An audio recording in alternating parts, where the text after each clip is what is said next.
So yeah, this is Vortex, and I'm back with the kind of differences between the ZST and the ZST X, which has just came out.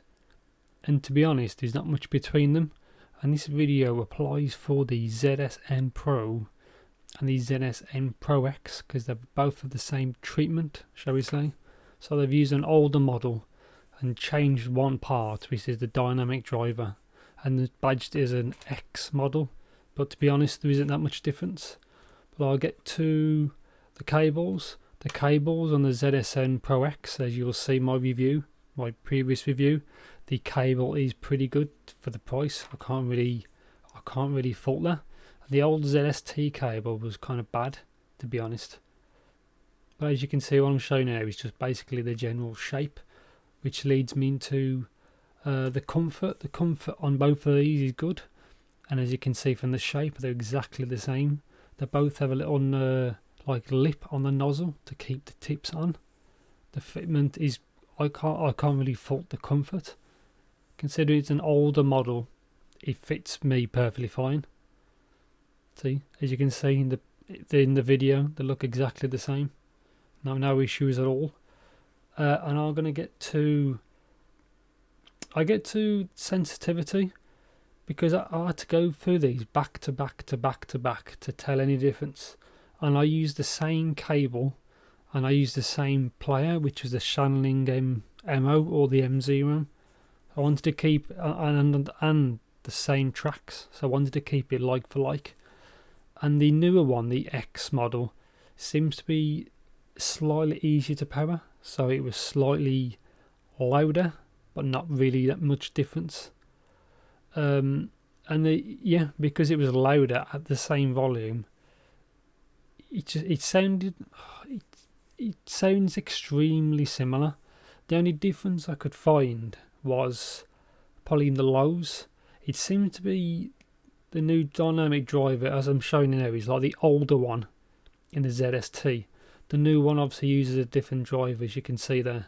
It seems to be slightly more bassy, and it seems slightly tighter. But if you didn't back to back it, you probably wouldn't be able to tell the difference. But yeah, then as you say, it uses the same connector type. They use the same type of armature, so the actual mids and highs to me sound the same. It's just slightly louder because sensitivity is different.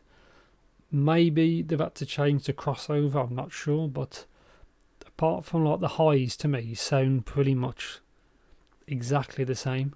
Unless other people I've got the both of these as well, and I've done like back to back testing, it just sounds exactly the same to me. So yeah, isolation I get to the same.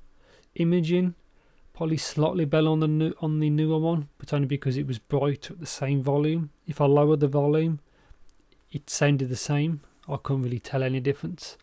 I don't know how the newer ones graph, because I don't think anybody's graphed it yet. But to me, it just sounds the same apart from the volume change, really. But the issue that was on both is the mid bass does bleed into the lower mids a little bit, which is on the new one as well. So I don't think they've really changed all that much. It's just probably a way of just trying to get new sales, because it's just the same thing. They should have really put more investment in like an upgrade to the ZSX. That would have been good.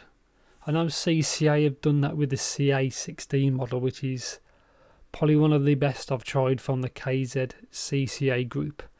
I want KZ to do the same thing instead of releasing these cheap hybrids and changing one part and then reselling them. Really, they should have just invested in a better, newer model. Really. What I'm going to show you now is against the VK4s, which are basically the same company.